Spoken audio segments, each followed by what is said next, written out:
Les terres rares, ou plutôt les métaux rares, sont au centre d'un conflit pour le moment économique entre la Chine et les grands pays occidentaux. Les métaux rares, ce sont 17 substances métalliques essentielles aux industries modernes, dans l'électronique, l'automobile, 17 substances présentes un peu partout sur l'écorce terrestre, mais dont la Chine assure aujourd'hui elle seule environ 95% de la production mondiale. Une situation de quasi-monopole qui se traduit par un double phénomène. D'une part, une envolée des prix, et d'autre part, une réduction progressive des exportations de métaux rares par la Chine. Celle-ci entendant garder ses matières premières pour elle et les vendre sous forme de produits finis. Alors pour parler de cette bataille qui s'amorce et aussi du marché, de l'envolée des prix des métaux sur le marché mondial, nous avons invité le président d'Eramet, un des rares et même le seul grand acteur français et européen sur ce marché. Patrick Buffet, bonjour. Bonjour. Alors vous êtes un ex-mine, vous avez été il y a 20 ans le conseiller industriel de François Mitterrand. Vous entrez en 1994 dans le groupe Suez avec une mission pacifier et intégrer la Société Générale de Belgique. Mission accomplie, et vous serez ensuite pendant une dizaine d'années un des bras droits de Gérard Mestrallet avec le titre de délégué général du groupe. Mais fin 2006, vous serez une victime collatérale de la fusion avec Gaz de France, puisque vous ne trouvez pas de place à votre niveau dans le savant dosage de l'organigramme des deux groupes. Vous quittez alors le groupe Suez et quelques mois plus tard, vous êtes choisi comme PDG d'Eramet. Eramet, c'est notamment la société Le Nickel, l'ancêtre en quelque sorte, en Nouvelle-Calédonie. C'est aussi le deuxième producteur mondial de ferroalliage et un des grands du manganèse, avec une présence dans 20 pays, notamment au Gabon, où vous produisez, vous avez un permis de recherche également du niobium. Mais on en parlera tout à l'heure. Alors, d'abord, à quoi servent précisément ces métaux rares dont on ne parlait pas vraiment il y a une dizaine d'années ? Alors ces 17 métaux, vous les retrouvez dans des tas d'utilisations de la vie courante, dans les lampes à basse consommation, dans les éoliennes, dans les moteurs hybrides, dans les moteurs électriques. Les aimants aussi Les aimants, effectivement, qui servent justement pour les éoliennes offshore, etc., et qui sont faites avec des terres rares lourdes. Il y a une grande distinction entre les terres rares légères et les terres rares lourdes, qui sont beaucoup plus difficiles à trouver, et beaucoup plus rares d'ailleurs, et qui seront beaucoup plus rares pour le futur. Dans leurs utilisations. Guidage laser aussi, je crois. Également. Vous avez 8 grandes zones d'utilisation, si vous voulez. Vous avez les aimants, les phosphores, vous avez le craquage catalytique dans le raffinage du pétrole, vous avez les batteries, vous avez les poudres de polissage, vous avez la catalyse automobile, les additifs pour verre. Enfin, vous voyez, ça intervient dans des tas d'applications qui, évidemment, sans parler de la défense nationale, de la médecine, de l'aéronautique, c'est très très varié. Et la caractéristique, c'est qu'elles ont des propriétés électromagnétiques et chimiques qui sont uniques et qu'elles sont très difficiles à substituer. Et souvent, vous substituez une terre rare par une autre terre rare, oui, de caractéristiques un peu voisines. Mais le DOE américain vient de lancer en 2010 une grande étude pour voir quelles sont les possibilités de substitution. Les Japonais aussi, d'ailleurs, compte tenu du fait qu'ils sont un peu étranglés en approvisionnement en raison de la politique de la Chine. Mais ça sera long et et je pense qu'on aura une substitution très lente qui prendra beaucoup de temps. Alors, ce qui est curieux, c'est qu'il y a des terres rares partout. Il y en a en Amérique, oui, aux États-Unis, il y en a en Russie, il y en a en Australie, il y en a en Afrique. Oui. C'est présent sur toute l'écorce terrestre. Oui, oui. Alors, comment se fait-il que seule la Chine en produise ? Alors, ce qui s'est passé, c'est que les grands producteurs n'étaient pas chinois à l'origine. Si vous allez vous reporter aux années 60, la principale mine était une mine californienne, américaine, Mountain Pass. Oui. Et les Chinois ont eu une attitude extrêmement volontariste de dumping social et environnemental, en faisant chuter les prix des terres rares de façon considérable, à un niveau tellement bas que les producteurs occidentaux, qu'ils soient américains, australiens ou autres, ne trouvaient plus aucune rentabilité dans l'exploitation de ces mines de terres rares, qui d'ailleurs sont sur le plan environnemental assez polluantes. Elles sont très polluantes parce qu'il faut remuer énormément de terre, si vous voulez. Elles sont extrêmement dispersées, diluées, et par ailleurs, elles sont souvent mélangées à des matériaux radioactifs. Par conséquent, il y a eu arrêt de Mountain Pass, il y a eu arrêt d'un certain nombre d'exploitations. On a laissé le monopole à la Chine, qui, elle, est passée par-dessus ses problèmes environnementaux allègrement, a développé une position de monopole quasi unique. Et aujourd'hui, il va falloir du temps pour remonter à une production compétitive vis-à-vis de la Chine significative. Je crois que c'est Deng Xiaoping, dès 1985, qui a décidé de... Alors oui, en 92, Deng Xiaoping a dit « Le Moyen-Orient a le pétrole et nous aurons les terres rares ». Et les Occidentaux n'ont rien vu venir, comme d'habitude. Non, c'est une vision court terme. Vision court-termiste, c'était plus rentable. On n'a pas vu l'intérêt stratégique à terme des terres rares dans toutes ces applications extrêmement sophistiquées d'industrie de pointe, n'est-ce pas, on aurait pu l'anticiper, on ne l'a pas anticipé. On a vu la rentabilité à court terme, on a fermé. Et vous savez, quand on ferme une mine, aujourd'hui, Mountain Pass va être réouverte en Californie.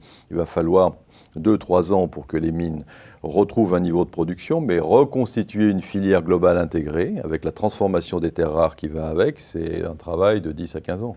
Oui, beaucoup d'argent d'investissement. Et c'est beaucoup d'argent d'investissement, oui. Alors, le Gabon, je crois, a des terres rares. Alors, nous avons un magnifique projet de terres rares, mais aussi de niobium, qui n'est pas une terre rare, mais un métal extrêmement important. Il sert à quoi, le niobium ? Ça sert à donner plus d'élasticité aux aciers. C'est un substitut possible du vanadium. La valeur d'usage du niobium va être multipliée par un facteur considérable dans les années qui viennent pour la sidérurgie.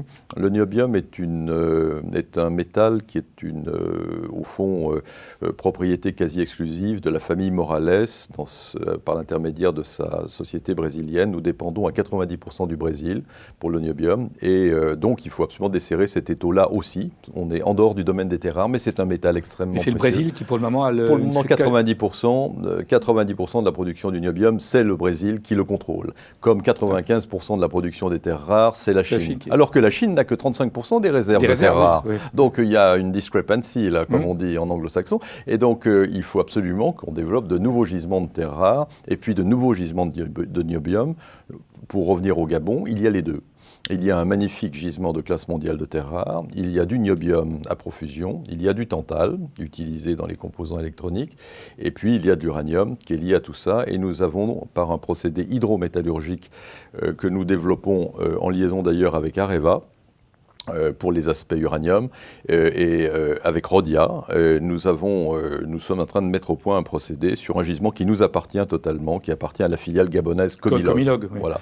Mais la Chine a également un permis sur le Gabon depuis 2005, non ? Pas dans ce domaine-là. Sur le niobium, ce gisement de Mabounier est propriété de la société Maboumine, que nous contrôlons totalement, et sera l'un des 3 grands producteurs mondiaux de terres rares à échéance de 2018-2020 en dehors de la Chine, si vous voulez. Il faut du temps parce qu'on n'est pas en train de réouvrir une mine comme en Californie, ça c'est en train d'être le cas, ou en Australie, et il y a peu de mines qui sont susceptibles d'être réouvertes. De toute façon, on crée avec un procédé en plus nouveau sur des pyrochlores, c'est-à-dire des gisements polymétalliques complexes qui comprennent tout ce que je viens de décrire, on crée un nouveau procédé. Un procédé qui, s'il s'applique à tous les gisements de ce type, pourra nous ouvrir une source de terres rares considérable à terme.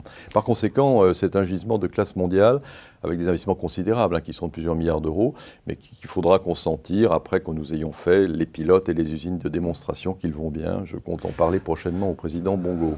La stratégie des Chinois, c'est clair, c'est je garde la matière première pour moi. Oui. Non seulement je fabrique les sous-ensembles, mais à la limite, je ne vous vendrai même pas les batteries des futures voitures hybrides, je vous vendrai des voitures hybrides. C'est l'intégration aval et le maximum de valeur ajoutée locale. Alors qu'est-ce qu'ils font ? Ils combattent la production pirate, qui chez eux, je vous rappelle que la production mondiale de terres rares, c'est 120 000 tonnes. 120 000 tonnes, oui. Bon, il y a à peu près 10% de cette production qui est constituée de production pirate en Chine. Alors ils sont en train de mettre de l'ordre chez eux, c'est-à-dire non contrôlée par l'État, n'est-ce pas ? Donc ils sont en train de mieux contrôler tout ça, de rationaliser. Et ensuite, ils développent tout l'aval, soit par des partenariats locaux. Le Rhodia a fait un partenariat local en Chine, d'ailleurs, de transformation aval et de création de valeur ajoutée locale, c'est ça qu'ils cherchent. Et ils créent, ils essayent aussi d'ailleurs de développer, de faire venir toute la high-tech possible localement chez eux. Donc nous devons absolument être indépendants par trois voies. Premièrement, le recyclage. Vous savez que souvent dans les métaux, si vous passez de 40% à 80% de recyclage, vous multipliez les réserves par 4, par 5, etc. Donc c'est très important. Et ce sont des activités qu'on peut faire en Europe ou bien sûr, en Occident. Absolument. Nous sommes, chez Eramet, le leader mondial du recyclage des catalyseurs pétroliers. Et nous faisons du vanadium, du molybdène à partir de recyclage. Nous sommes, avec l'entreprise Valdi en France, le leader européen du recyclage des piles et batteries. C'est extrêmement important de développer le recyclage. Il y a une initiative de la Commission européenne, relayée par Éric Besson, qui a confié une étude à l'ADEME en France pour le recyclage de 20 métaux critiques et stratégiques. C'est vraiment central, ça, c'est majeur. À la différence du pétrole, les métaux sont recyclables à l'infini normalement. Bon, donc ça c'est un point majeur. Deuxièmement, vous devez limiter l'utilisation des terres rares et par des procédés, par les nanotechnologies, ouvrent des possibilités dans ce domaine-là de limiter l'utilisation des terres rares dans certaines applications. Et puis troisièmement, il faut chercher de nouveaux gisements de terres rares. Je vous ai parlé du Gabon, où nous avons un magnifique gisement de classe mondiale qu'il va falloir opérer en liaison avec les Gabonais, avec la République gabonaise, qui sera fortement impliquée dans cette affaire, évidemment, et des intérêts privés gabonais. Et nous devons chercher également ailleurs. Il y a en gros 6 projets aujourd'hui vraiment sérieux qui pourraient aboutir, au moins dans les terres rares légères. On ne devrait pas manquer de cérium, par exemple, pour les pots catalytiques. En revanche, on devrait avoir plus de difficultés en termes de pénurie sur les terres rares lourdes. J'ai parlé du dysprosium, qui est préoccupant parce qu'il intervient dans la fabrication des aimants, notamment pour les éoliennes offshore, pour les moteurs hybrides. Les aimants sont partout maintenant. Voilà, voilà. Donc, si vous voulez, on a, sur certaines terres rares, pas de projet avant 2020 vraiment majeur qu'on voit se développer en dehors de Chine, notamment dans les terres rares lourdes. Or, précisément, notre projet de Mabouni au Gabon, il est particulièrement bien pourvu en valeur relative, en dysprosium, en terres rares lourdes, qui sont celles qui manqueront le plus. Et dans des conditions d'extraction, disons, parce qu'il y a pour l'environnement, moins... on sera plus attentif. Oui, notre procédé est particulier d'hydrométallurgie. Celui que nous développons sera très attentif aux questions environnementales. Vous savez que nous sommes, et c'est bien normal maintenant, sous l'œil vigilant des ONG qui regardent comment nous nous comportons en Indonésie pour notre nouveau projet de nickel de plusieurs milliards de dollars, par exemple, avec aussi un procédé hydrométallurgique un peu différent. Nous sommes obligés de respecter les grands principes équateurs et nous venons d'obtenir une garantie de l'AMIGA après une analyse approfondie des conséquences environnementales de notre projet en Indonésie, ce qui montre le sérieux que nous apportons à l'hydrométallurgie en Indonésie. On peut en tirer la conséquence qu'au Gabon, il en sera de même, évidemment. Et le lithium ? Le lithium, nous sommes en partenariat avec Bolloré à 50-50. Et alors là, le lithium, c'est un métal d'avenir pour les batteries. Le lithium, c'est le sel, pour simplifier. Oui, voilà. Alors vous avez 40% des réserves mondiales, c'est le salar d'Uyuni, magnifique, c'est en Bolivie. Vous en avez au Chili, vous y êtes allé. Vous en avez au Chili, vous en avez en Argentine. Au Chili, c'est Atacama. Voilà. Alors nous sommes, en ce moment, en association avec le groupe Bolloré qui a mis au point une batterie lithium métal polymère particulièrement performante pour les futurs véhicules hybrides et véhicules électriques. Et nous sommes, les spécialistes de l'amont, c'est-à-dire de l'extraction, de la transformation du lithium. Je ne vais pas rentrer dans le détail des procédés que nous utilisons. Parce que ça, les Boliviens veulent garder cette activité. Le problème en Bolivie, c'est que nous sommes en concurrence avec des Japonais et des Coréens, bien qu'ils aient les plus grosses ressources mondiales, pas forcément d'ailleurs les plus faciles à exploiter, mais nous avons un obstacle politique pour le moment, c'est qu'ils veulent que la Comibol, la compagnie d'État, fasse tout. Je ne sais pas si avec les technologies qu'ils ont et les moyens financiers qu'ils ont, ça sera très simple pour eux d'aller jusqu'au bout de la création d'une usine de batterie locale, etc. Nous avons proposé de créer une usine de batterie locale, d'ailleurs, avec le groupe Bolloré. Mais pour le moment, nous attendons. Nous sommes en veille vigilante sur la Bolivie. En revanche, nous avons pris des positions en Argentine. Nous avons des concessions et nous regardons le Chili. Le lithium, il y a 3 kilos de lithium pour une batterie, si vous voulez. Le lithium, la demande, le pourcentage de l'utilisation du lithium pour les batteries à destination des véhicules électriques, qui est aujourd'hui de 20%, devrait passer à 50% en 2020. Et on devrait avoir de l'ordre de 30 000 tonnes de lithium nécessaires pour cette utilisation-là. Donc c'est un métal vraiment de croissance, d'avenir, qui n'est pas une de nos spécialités d'origine, puisque nous sommes spécialisés dans les métaux d'alliage surtout, pour la sidérurgie, l'aéronautique, l'énergie, mais c'est un métal de à fort potentiel de croissance et qui est absolument nécessaire compte tenu du poids que les véhicules électriques auront dans le futur. Progressivement. Alors, on a parlé des terres rares, du lithium, du niobium, et maintenant on va revenir à une de vos autres activités de fond, qui est les métaux, les alliages, le nickel, le manganèse, le cobalt, le titane, etc. Alors, on assiste là aussi à une montée des prix sur le marché mondial et à un déséquilibre entre l'offre et la demande. Oui, alors ce qui s'est passé, c'est qu'il y a une grande inélasticité de l'offre. Pendant la crise, un certain nombre de projets ont été bloqués. Il faut du temps pour redémarrer les mines. La demande, elle, continue à être tirée par les pays émergents. Il y a 450 millions de Chinois qui vont devoir passer des zones intérieures aux zones côtières qu'il va falloir urbaniser. L'urbanisation de la Chine est une donnée majeure pour tirer la demande d'acier. D'abord l'acier au carbone pour la construction et puis l'acier inoxydable ensuite pour l'électroménager et toutes les utilisations de l'inox. Je vous rappelle que le manganèse est non substituable et nous sommes le deuxième producteur mondial, aussi bien en minerai qu'en alliage de manganèse, notamment affiné, à plus forte valeur ajoutée dans le manganèse. Il faut 7 kg de manganèse par tonne d'acier, donc c'est incontournable, non substituable. Le manganèse, vous l'extrayez où ? Au Gabon. Gabon. Alors, nous cherchons d'ailleurs une deuxième source de manganèse complémentaire de celle qui existe au Gabon, dans d'autres pays, mais nous pourrons peut-être en parler un peu plus tard. Pour le nickel, nous avons aussi besoin d'avoir un deuxième pied en dehors de la Calédonie, qui est notre c'est le berceau historique. Que nous développons, la Calédonie, au maximum. C'est le berceau historique et nous avons de grands projets d'investissement en Calédonie pour compléter ce que nous avons fait, mais nous avons ce grand projet indonésien pour avoir un deuxième pied dans le nickel. Dans le nickel, c'est l'acier inox. Et l'acier inox se développe très très vite. On a battu un record mondial l'année dernière de consommation à plus de 30 millions de tonnes d'acier inox. Record historique. Record historique. Par conséquent, les pays émergents tirent l'acier, que ce soit au carbone ou l'acier inox, et la demande explose pour tous les métaux d'alliage. Les mines ont du mal à suivre. Beaucoup de groupes n'ont pas investi suffisamment dans le passé, ce qui, je crois, n'a pas été notre cas. Et donc, on est dans un système où les prix augmentent. Et les prix augmenteront de façon tendancielle parce qu'on va avoir de plus en plus affaire à des gisements profonds, polymétalliques, difficiles à exploiter, dans des zones politiquement pas simples non plus. L'Afrique est un immense réservoir, l'Asie centrale en est un autre.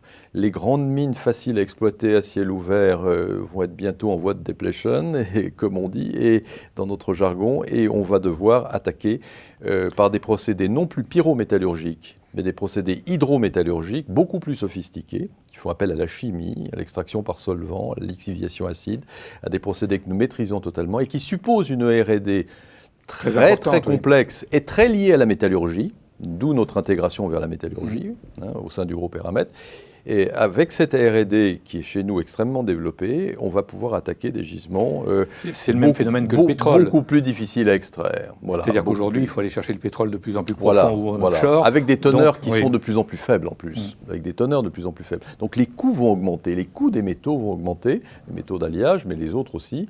Et vous en voyez déjà les premières traces. Donc il faut absolument relancer l'exploration.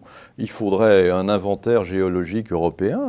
Je pense parce qu'on a aussi en Europe. Mais oui, est-ce qu'on a regardé si on n'a pas des terres rares en Europe de façon sérieuse au niveau européen, je veux dire Ça, c'est le boulot du BRGM, non aussi, écoutez, oui, le BRGM, il a votre capital. Je souhaite, il a 1,3% de notre capital, le BRGM, mais je souhaite, moi, passer un accord à long terme plusieurs années avec le BRGM pour lui redonner les moyens, et je souhaite que d'autres sociétés puissent le faire dans d'autres domaines, peut-être Areva pour l'uranium, nous pour nos métaux, des accords sur 5 ans qui donnent de la visibilité au BRGM. Je souhaite vraiment qu'on arrive à un accord avec le BRGM pour relancer l'exploration minière et le faire en liaison avec nous, puisque nous en faisons nous-mêmes évidemment, mais le BRGM a un rôle éminent à jouer. Mais au plan européen, un inventaire géologique européen serait extrêmement utile. La Commission européenne devrait se préoccuper de savoir s'il y a des terres rares en Europe.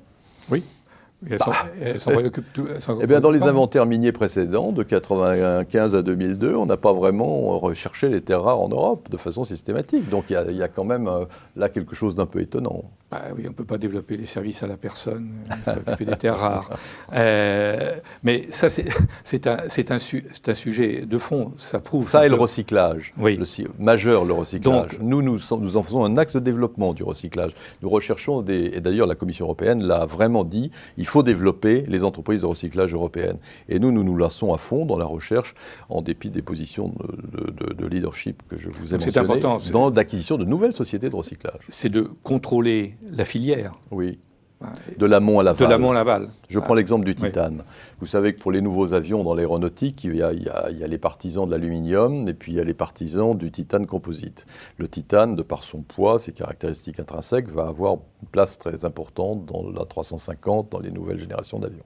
Eh bien, nous souhaitons que la France et l'Europe aient une filière qui puisse concurrencer la filière intégrée russe et la filière intégrée américaine dans le titane. Nous avons donc passé un accord avec le Kazakhstan, les Kazakhs du KTMP, qui sont fournisseurs d'éponges de titane, et c'est un accord à 50-50 où nous transformons la matière première pour en faire un produit fini, et on va jusqu'à la pièce forgée, si vous voulez, laminée, qui va la pièce critique qui intéresse Airbus pour ses nouveaux avions. Tout.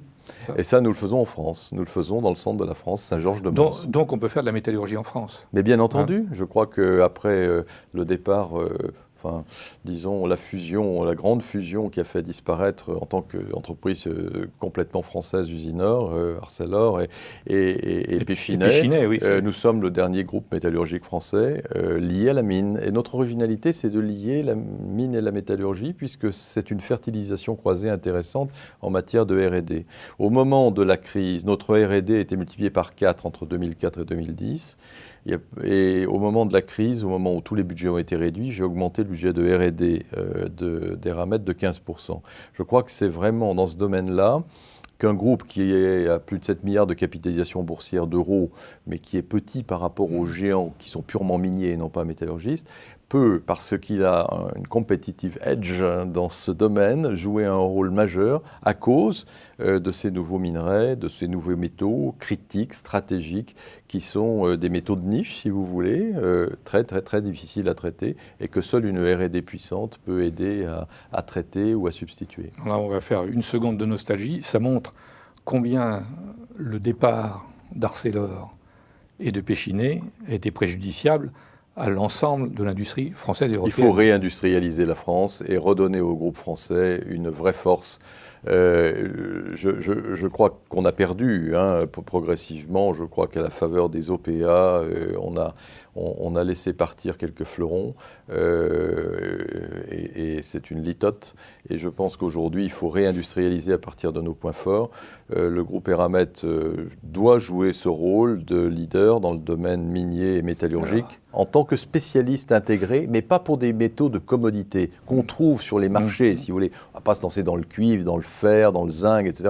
Nous choisissons des métaux d'alliage et la métallurgie haut de gamme. Les métaux d'alliage qui donnent beaucoup de valeur aux aciers, qui vont dans le sens du développement durable, puisqu'ils participent à l'allongement de la durée de vie des aciers et également à l'allègement des aciers. Donc, si vous voulez, on va dans le sens du développement durable, qui coûtent cher au kilo ou à la tonne, si vous voulez, et qui sont difficiles à extraire, avec beaucoup de R&D, comme je l'ai dit. Les métaux d'alliage d'un côté, les métaux à fort potentiel de croissance pour les nouvelles applications de développement durable, typiquement le lithium pour les véhicules électriques, le niobium, les terres rares, etc., les métaux stratégiques, et puis la métallurgie haut de gamme qui suit, la métallurgie haut de gamme avec des presses qui sont extrêmement puissantes. On a une presse de 65 000 tonnes en France, il y a l'équivalent en Russie, aux États-Unis, c'est tout. Je veux dire, la fabrique c'est Aubert et Duval, c'est notre.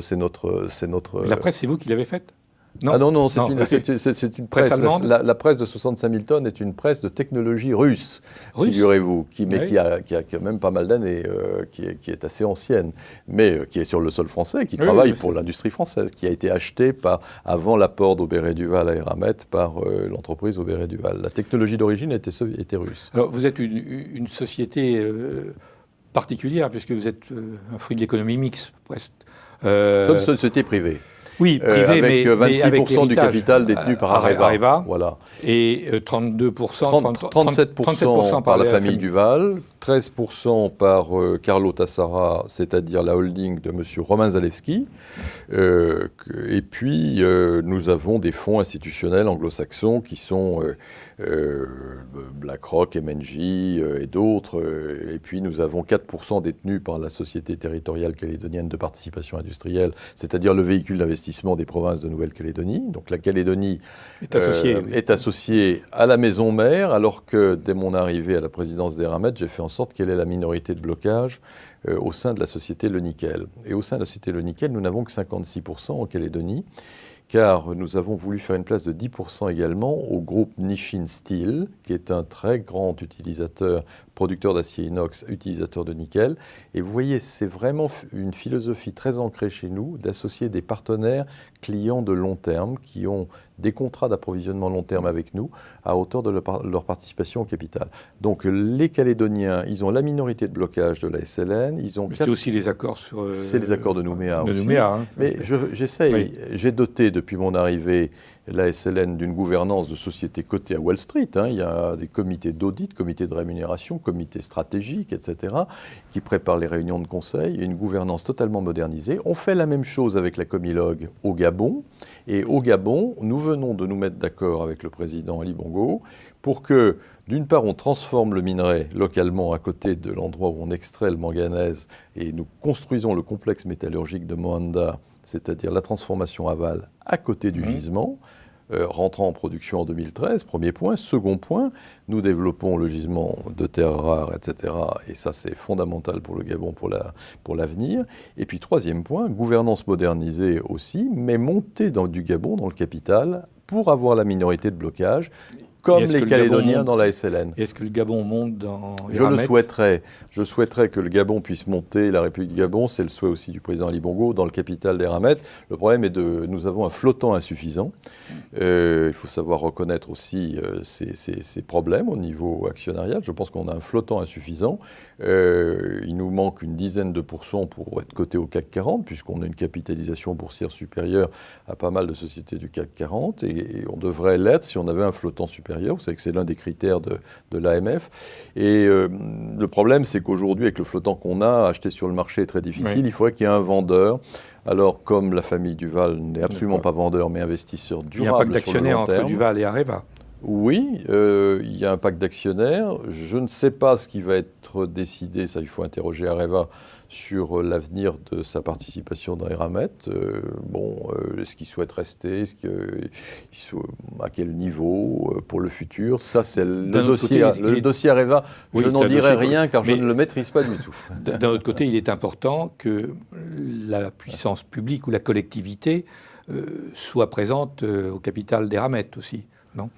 Oui, mais vous savez, nous relevons du régime de l'autorisation de l'État car nous faisons beaucoup de choses pour la défense nationale, pour le Barracuda, pour le Rafale, etc. Donc l'État peut s'opposer à tout mouvement sur le capital d'Eramet, à cause de nos productions liées à la branche métallurgique aval, en France d'ailleurs, qui fait l'essentiel des emplois français, au passage, toute la métallurgie. Les emplois français, c'est la métallurgie, c'est pas la mine. Donc dans un groupe, si on n'a plus une présence française, c'est difficile de faire des carrières à des cadres.